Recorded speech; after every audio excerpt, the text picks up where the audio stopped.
Welcome to the new segment of the grade ninth. We are discussing political science, in that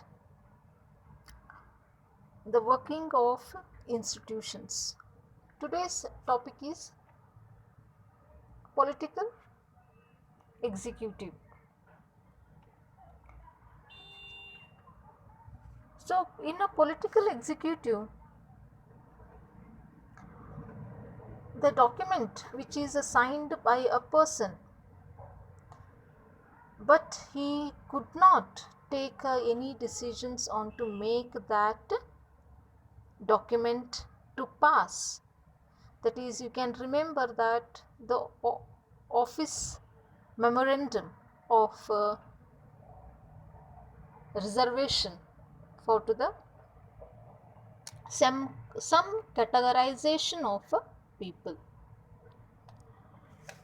and for to make decisions, the some persons they have a power to execute that particular order or a policy. That is a very important role we can take. The person that is a prime minister, who is having a more powerful personality in a country.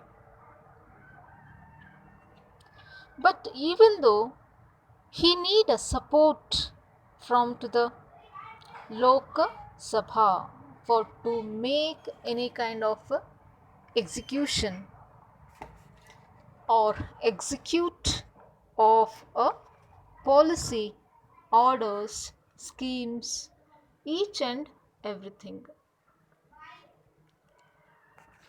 The different levels of the government to make a functionaries day by day discussions, decisions.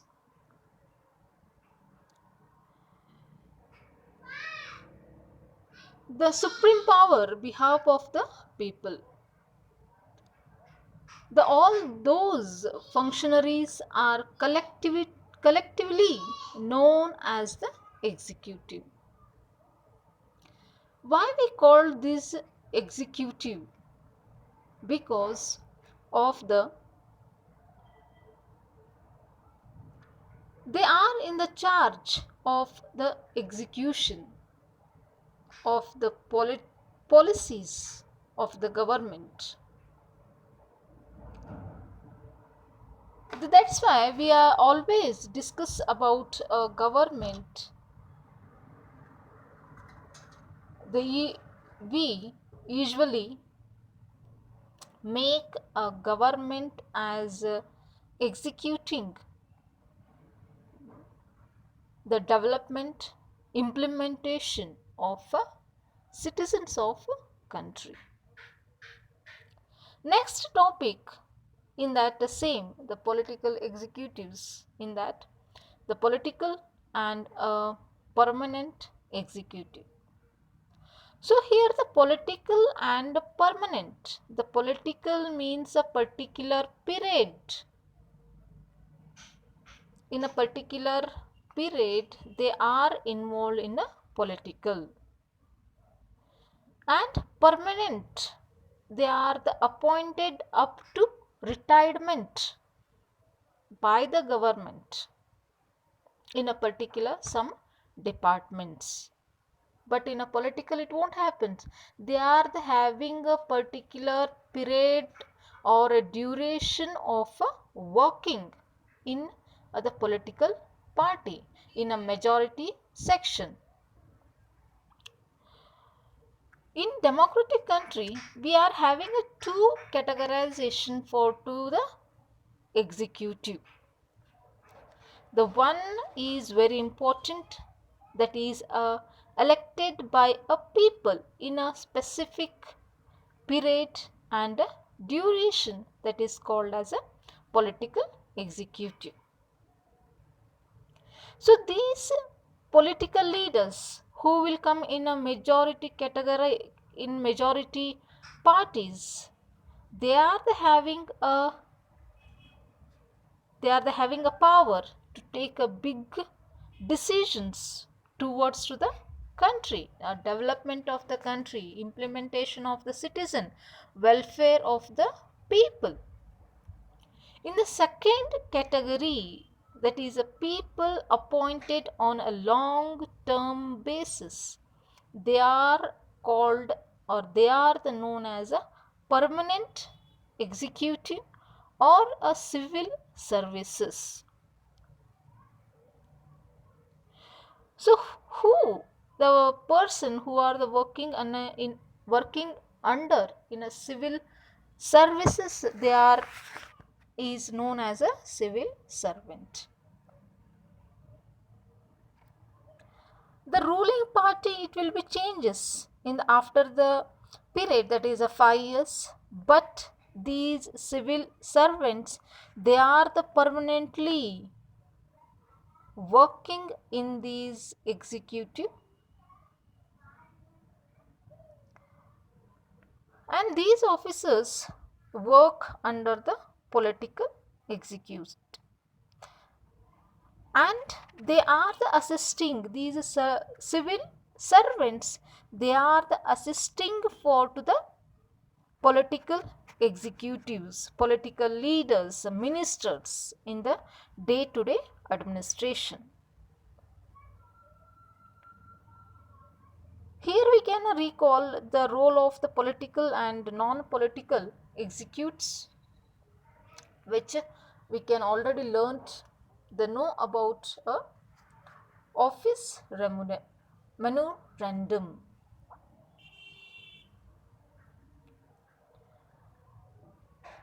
So who are the very powerful, the political executives or the non-political executives? The ministers are the more powerful, or the civil servants?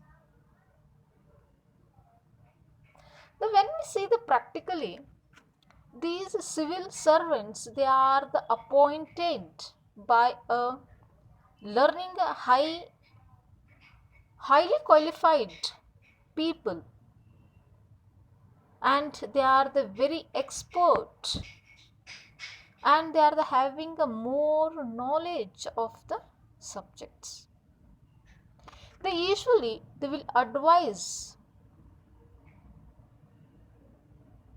they are the advisor working in all the political parties or the members, the political executives, especially when they are the making any decisions to under the finance ministry, that is in economics or the finance ministers, they are the taking a lot of help from these civil servants.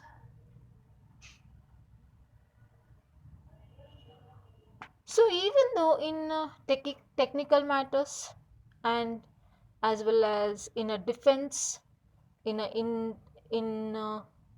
industry development, health development, science and technology, mining, these are a very skilled civil servants we can see in our country. They are the helping a lot for to these political executives. In a democracy, the people are the very powerful. The people is a supreme in a democracy. The ministers is elected by the people, thus empowered to the exercises to wellness of the people, the benefits of the people on their behalf of, they are the working. So here he or she, the finally answerable to the people for the decisions, consequences in the decisions under the ministers. And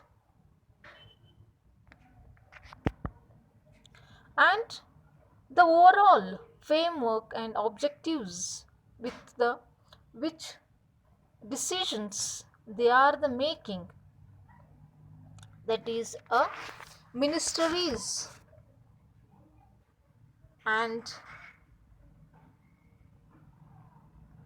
the ministers, they will take advice of experts, the all the technical matters, the any kind of the things they will take a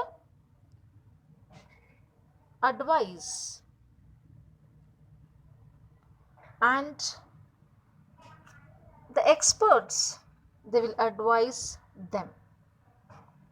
And all these things, the more opinions that depend upon the overall the subject and as well as the minister decisions.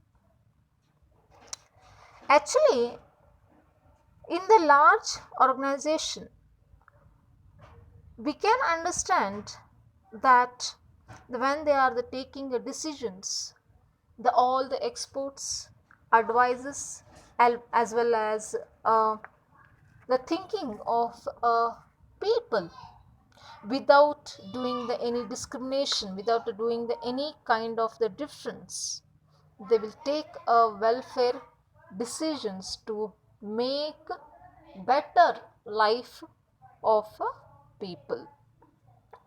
You can check it out all these points from your NCERT textbook of grade 9th. Thank you.